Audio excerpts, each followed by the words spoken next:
Test. Laurent, c'est bon?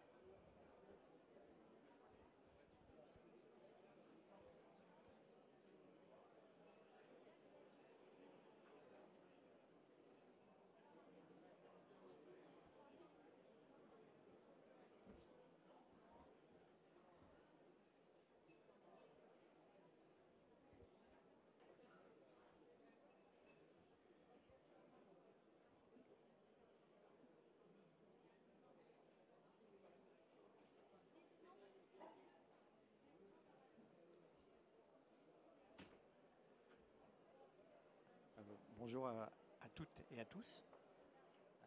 Donc mon nom est Emmanuel Bizien. Je suis le directeur de la société Alton. Et je vais vous présenter aujourd'hui cette nouvelle innovation technologique qui est le TTAP, le terminal de traitement d'air à effet Peltier.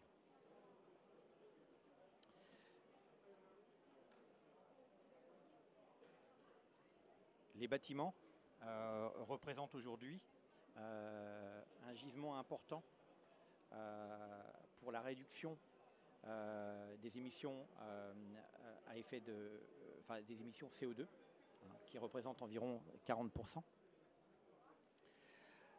De plus en plus, les réglementations ESG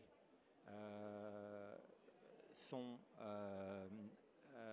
pression pour intégrer les notions de bien-être pour les utilisateurs. D'ici 2030, tous les nouveaux bâtiments et infrastructures devront réduire leur empreinte carbone d'environ 40%. Et tous les nouveaux bâtiments devront faire état d'un niveau de carbone à 0 en opérationnel net. De plus, la normalisation des pandémies qui a eu lieu il y a 4 ans a renforcé la pertinence d'un système comme celui qui est présenté aujourd'hui. Et ça fera l'objet effectivement d'un développement à travers la notion de débit d'air qui est donc de plus en plus importante dans les bureaux d'aujourd'hui. Alors qui sommes-nous ? Nous sommes donc la société Alton, qui est une entreprise familiale fondée en 1969, avec environ 1500 personnes, un chiffre d'affaires de 270 millions d'euros, et présent pour la partie France, pour un chiffre d'affaires d'environ 15 millions d'euros, spécialisé dans les solutions de confort intérieur, et solutions à performance énergétique pour assurer le bien-être dans les bureaux. Nos domaines d'activité sont donc la partie bureau, c'est effectivement une grosse partie, et c'est la partie qui sera développée aujourd'hui, mais également pour élargir le spectre, on a toute une partie dans l'activité marine offshore et cuisine professionnelle où on a un certain nombre de solutions techniques. Alors Phononic, dans tout ça, c'est notre partenaire qui s'est associé à Alton pour le développement des semi-conducteurs qui sont incorporés dans cette innovation. Phononic est spécialisé principalement dans tout ce qui est fabrication de composants à effet Peltier pour des applications de type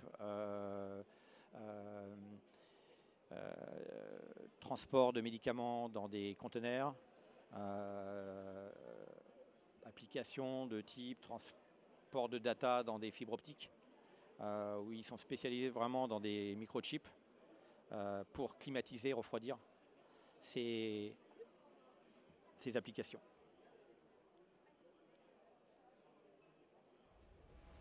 Partout sur la planète, les températures n'ont jamais été aussi élevées que cette année, créant une demande en solutions de rafraîchissement inédite. Un refroidissement qui utilise des réfrigérants 2000 fois plus nocifs pour l'environnement que le CO2 naturel. Il est temps de rafraîchir les esprits. Le moment de transformer radicalement la climatisation et le chauffage est arrivé. Voici la première solution CVC à semi-conducteur au monde dans un bâtiment historique au cœur de Paris.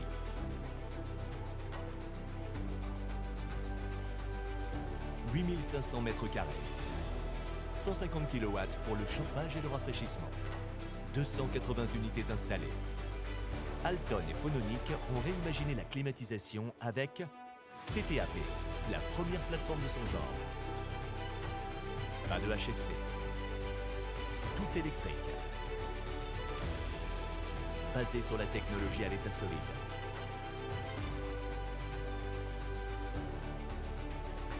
Le rafraîchissement et le chauffage sont fournis pièce par pièce. Et de l'air frais est ventilé dans tout le bâtiment pour un environnement plus simple. Installation simple. Impact minimal sur le caractère historique. Confort personnalisé. Plus de 18% d'économie sur le coût total de possession. Imaginez simplement ce qui est possible. Ce qui a commencé dans un seul bâtiment dans la ville lumière peut rapidement s'étendre à des centaines à Paris seulement. Cela pourrait se traduire par plus de 176 000 tonnes d'équivalent CO2 économisées chaque année et plus de 8 milliards de tonnes d'équivalent CO2 éliminées chaque année dans le monde entier. Cette révolution va changer le monde. L'avenir de la climatisation commence aujourd'hui. Prenez part au changement.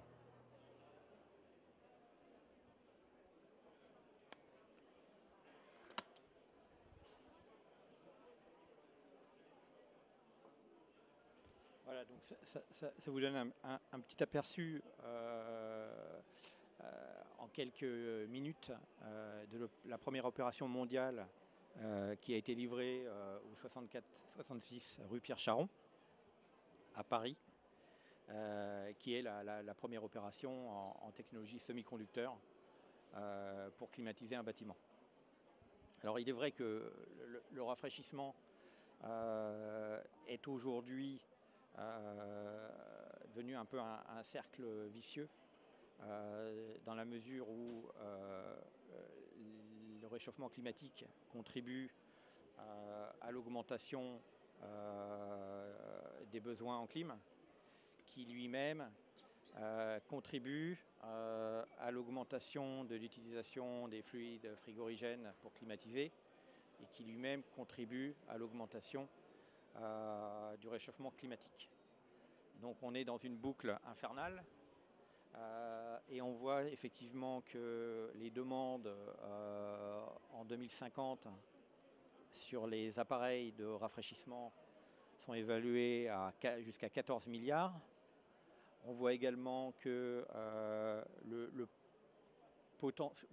GWP, le potentiel de réchauffement planétaire des réfrigérants courants, il est 2000 fois plus élevé aujourd'hui que le CO2. Voilà, donc il y a un certain nombre de questions qui se posent et on estime avoir aujourd'hui mis une première pierre. C'est un premier pas vers la diminution de ces fluides frigorigènes qui sont, selon nous, l'élément le plus impactant aujourd'hui sur ce cycle qui est présenté.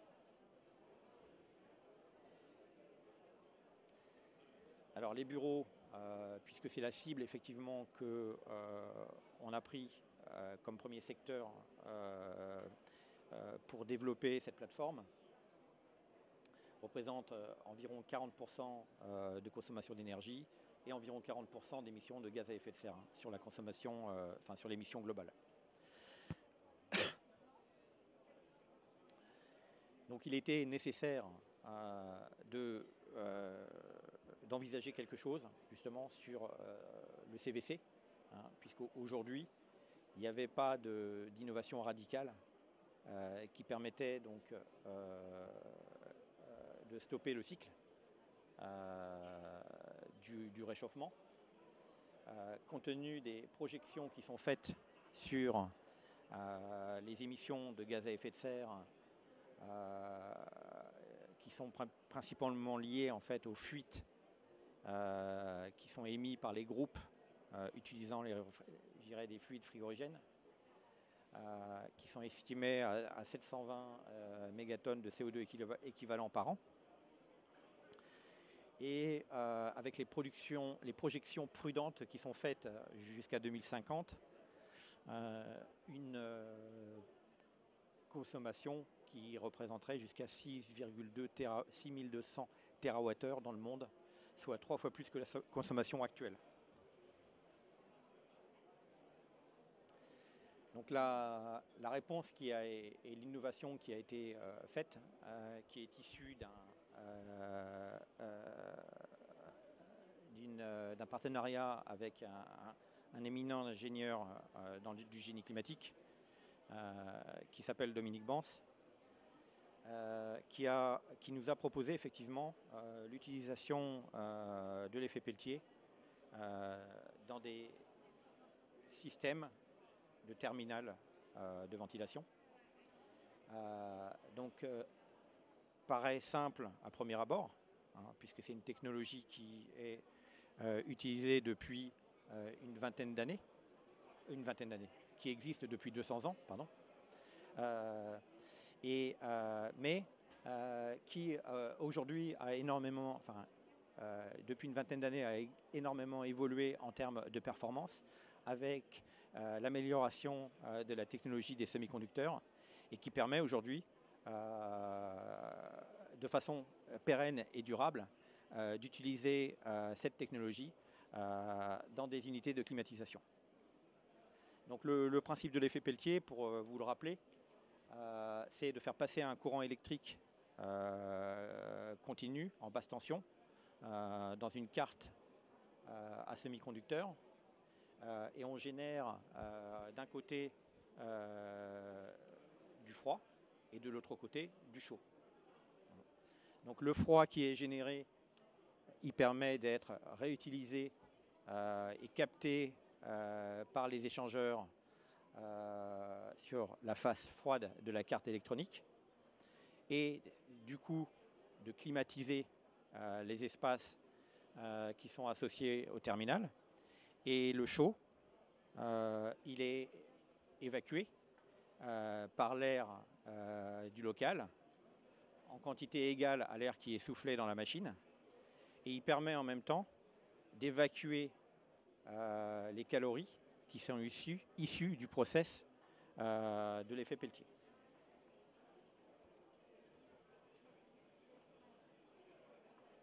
Donc la plateforme TTAP, en vue éclatée, on a donc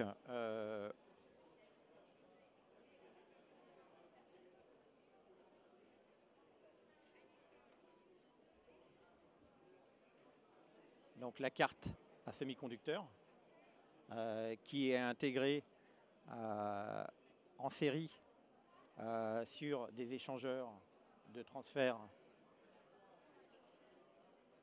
à transfert thermique. On a 3 cartes par machine qui sont disposées en série, et on a une organisation des flux d'air qui permet donc d'utiliser l'air frais qui est préparé par le côté froid de la carte et d'évacuer l'air chaud de l'autre côté.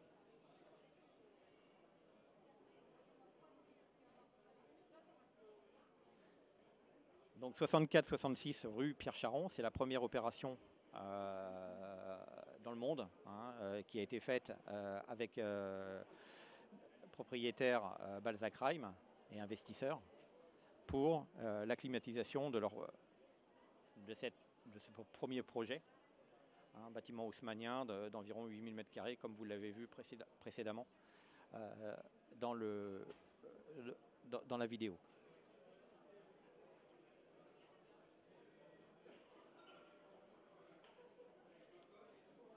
Donc on a donc une technologie qui permet, à travers des modules qui intègrent des cartes à semi-conducteurs, de s'affranchir des réseaux d'eau sur le bâtiment. Donc ça, c'est un gain non négligeable et une simplicité dans la conception intéressante. On n'a pas de recours à des fluides frigorigènes pour produire le froid des machines qui sont utilisées en terminal dans les bureaux.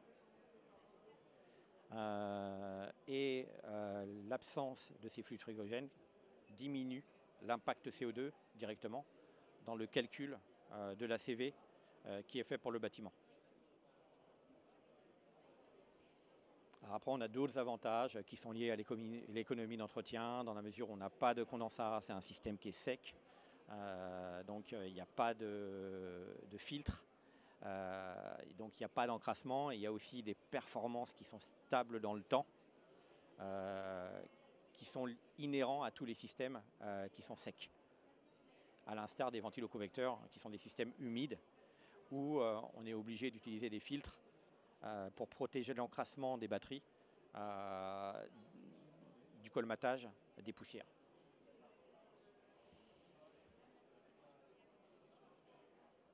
Voilà le principe en mode rafraîchissement. Donc le système est réversible, hein, et par simple inversion de la polarité, on peut tout à fait utiliser le côté par lequel on faisait du froid, qui est ici, Donc là, on est en mode froid.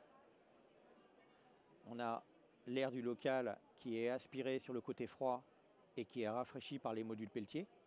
Et on a l'air du local qui est extrait à travers la machine et qui est pulsé sur ce côté gauche, qu'on appelle côté chaud, pour évacuer les calories issues du process du phénomène de l'effet Peltier.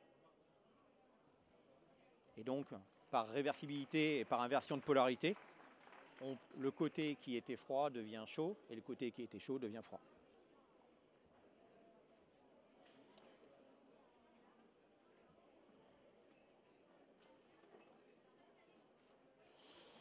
La plateforme s'intègre dans différents types de configurations. La première opération a été faite sur une configuration en îlot, parce que c'est un bâtiment haussmannien, il voulait donner un petit côté, on va dire, nouveau, de construction nouvelle, avec des îlots acoustiques.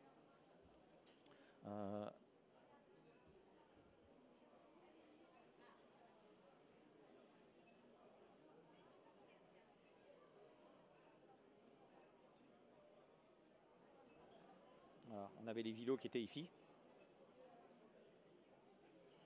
Et on avait les terminaux à effet Peltier qui étaient au-dessus.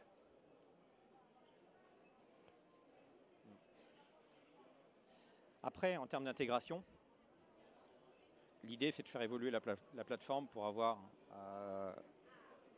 des montages en îlot, parce que je dirais le design est déjà prêt, mais également des montages sans faux plafond. C'est ce qu'on nous demande beaucoup dans beaucoup de rénovations aujourd'hui pour gagner de la place. Pour les applications traditionnelles avec des faux plafonds fibres ou acier sur lequel on installe le produit de façon encastrée, ce qu'on appelle en montage encastré. Donc on a à peu près les trois formes d'intégration possibles qu'on retrouve dans 99% des bâtiments aujourd'hui.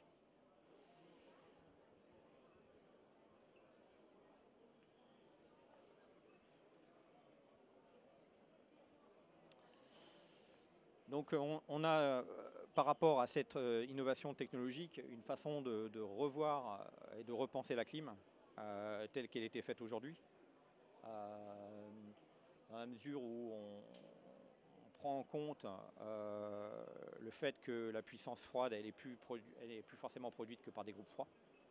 Elle peut être aussi faite en terminal par des machines de type TTAP.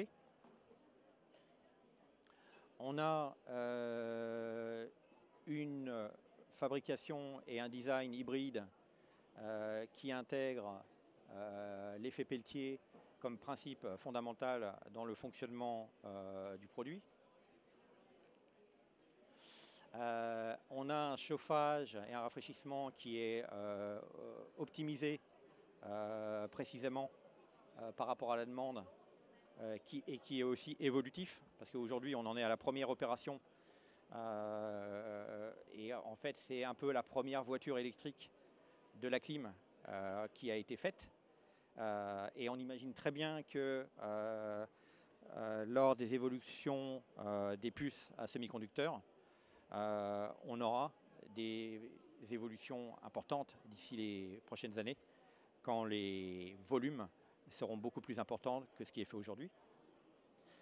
Important aussi, et ça j'en ai parlé tout au début, c'est l'aspect qualité d'air, qui fait qu'aujourd'hui, on est sur des systèmes qui travaillent avec environ 3 volumeurs, qui permet de qualifier et d'utiliser l'air comme vecteur de free cooling pour toutes les périodes où on n'a pas besoin d'enclencher les groupes froids sur les installations traditionnelles. Et ça, c'est vrai que c'est aussi un point important. Donc, et sur la stratégie de fonctionnement, c'est très important. On utilise l'air hygiénique comme vecteur de free cooling, donc gratuitement, en dehors effectivement de la puissance qui est consommée par les moteurs des CTA. Et ensuite, dès qu'on est sur des périodes avec des apports un peu plus importants de type apport solaire, on enclenche les modules Peltier pour finaliser l'apport de puissance complet.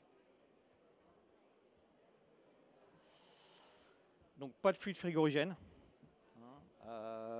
donc avec un GWP inférieur à 1.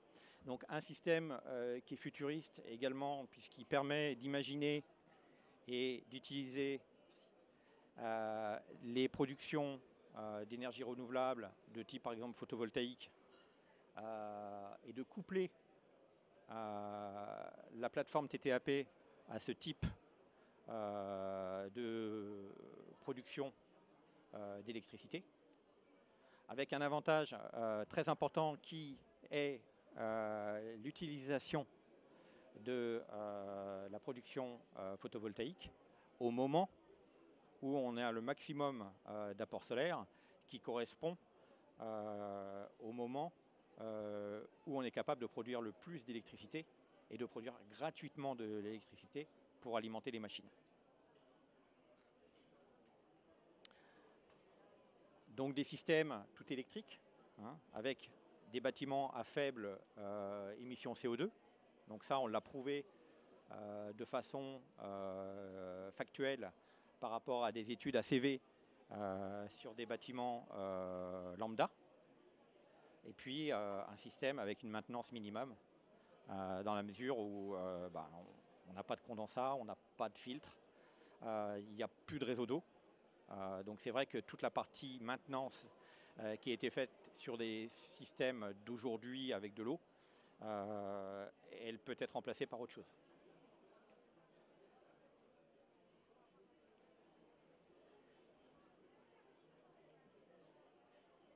Et en termes d'empreinte CO2, on a le point le plus important, c'est le coût total de possession, où on annonce une économie qui est supérieure à 18% sur ce coût total, qui intègre donc le coût de l'installation, mais également le coût d'exploitation sur une vingtaine d'années.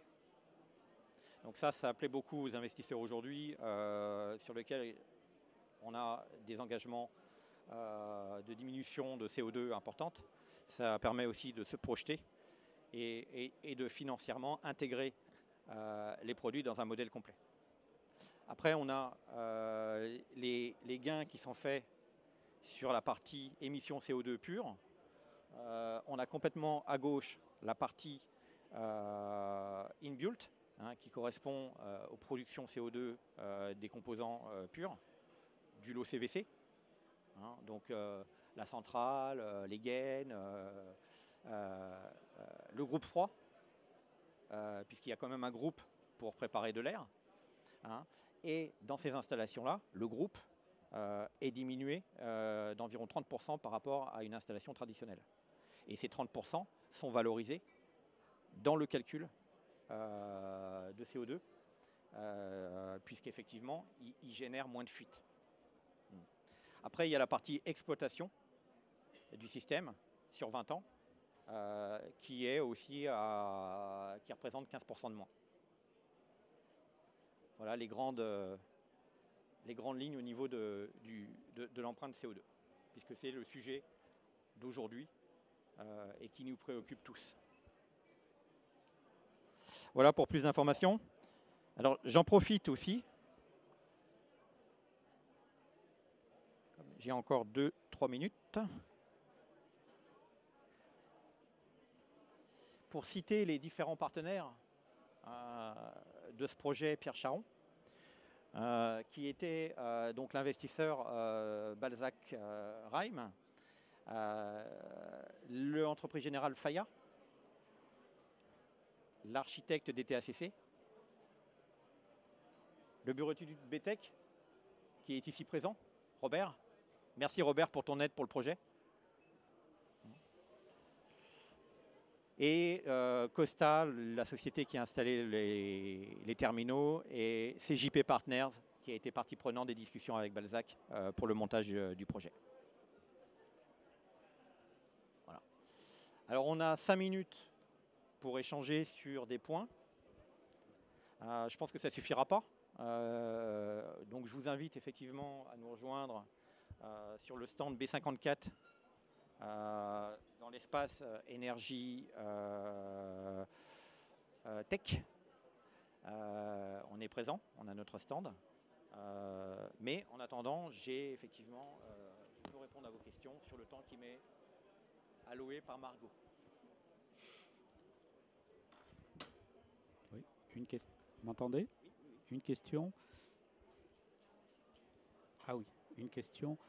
Dans le projet que nous avez montré, en fait, quand vous êtes en froid, que devient en fait l'air chaud qui est rejeté? Il est rejeté à l'atmosphère? Vous récupérez des calories ou pas? Il est rejeté à l'atmosphère, sachant que l'air chaud qui est rejeté, c'est une moyenne de la demande des différents terminaux qui ne sont pas forcément enclenchés tous en même temps. Donc on comprend bien que sur un étage, on va avoir des zones où l'air frais, qui est soit en free cooling ou soit préparé par une CTA, permet de combler les apports, et d'autres modules qui, eux, sont enclenchés sur des façades ensoleillées. Donc il faut raisonner effectivement par global et pas par somme des maximaux de tous les terminaux. D'accord, merci.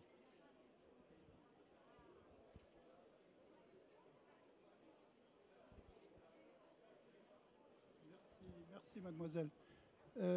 Une question s'il vous plaît, vous m'entendez bien? Oui, oui. Oui, j'étais intéressé par votre exposé. En fait, vous mettez en parallèle les 4% de fuite de fluide frigorigène, Oui. à un équivalent de fuite de CO2 ou de fabrication de CO2, Oui. qui est lancé dans l'atmosphère, Oui. et qui a d'autres inconvénients. Oui. Bon, mais j'ai une question. Dans votre système de Pelletier, Oui. il faut quand même prendre l'air froid, enfin prendre l'air chaud quelque part et l'inverser en faisant du froid. Il y a donc un courant d'air à faire. C'est un système double flux, oui. Ce courant d'air, il consomme de l'énergie. Première. Oui. Bon. Et deuxièmement, pour l'effet Pelletier, il n'est pas gratuit l'effet Pelletier. Il faut aussi maintenir une certaine tension, non seulement une tension, mais une certaine intensité du courant qui traverse le semi-conducteur Pelletier. Bon.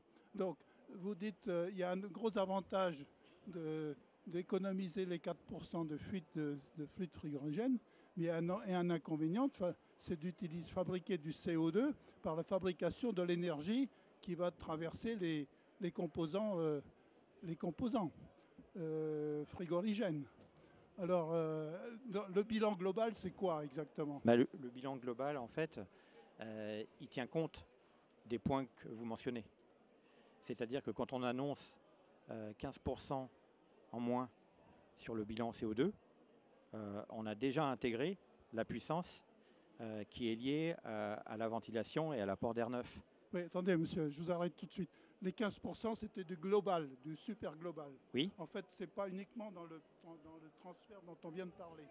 En fait, quand on parle de 4% d'équivalent CO2, il faut le comparer directement au X% de CO2 nécessaire à la fabrication du courant qui va traverser les cellules les cellules frigorigènes. Voilà, au premier stade. Il ne faut pas intégrer ça à la fabrication des composants qui remontent 20 ans auparavant, etc. Oui, vous comprenez, il faut être simple quand même, au même niveau, il faut se garder au même niveau. Donc quel est le bilan entre les 4% économisés de fuite de fluide frigorigène et les CO2 fabriqués pour la fabrication de courant électrique pour fabriquer le froid? En fait, en direct. Ce qu'il faut regarder, si vous voulez, bon, je pense pas qu'on aura. Moi, je vous invite à nous rejoindre sur le stand. Ça m'intéresse qu'on poursuive la discussion. Puisqu'on m'annonce déjà que c'est la fin de la réunion. Mais ce que je voulais vous dire, monsieur, c'est que de toute façon, dans un bâtiment aujourd'hui, ce qui compte, c'est les personnes. Et les personnes, il faut qu'on leur apporte un débit d'air. Ce débit d'air, il est là. Donc autant l'utiliser. Et c'est ce qu'on fait. Donc il apporte une partie de la puissance. Après, je pense que dans le bilan global, ce débit d'air-là, il est valorisé. Et il est valorisé en CO2. Donc ce que je vous propose, c'est... Non, vous mélangez tout là, excusez-moi. Il faut rester simple dans les choses. Hein. Si Oui. vous comparez une chose au même paramètre de l'autre côté, il ne faut pas mélanger des choses qui viennent d'ailleurs pour d'autres raisons, etc. On peut en parler si vous voulez. Volontiers. B54. Hein. Volontiers. Voilà, une dernière question peut-être? Non? Donc pour ceux qui veulent effectivement nous rejoindre et qui ont des questions sur le système, n'hésitez pas. Hein. Ou par mail. Hein. Que je emmanuel.bizien@alton.com. Voilà. Merci à tous de votre attention.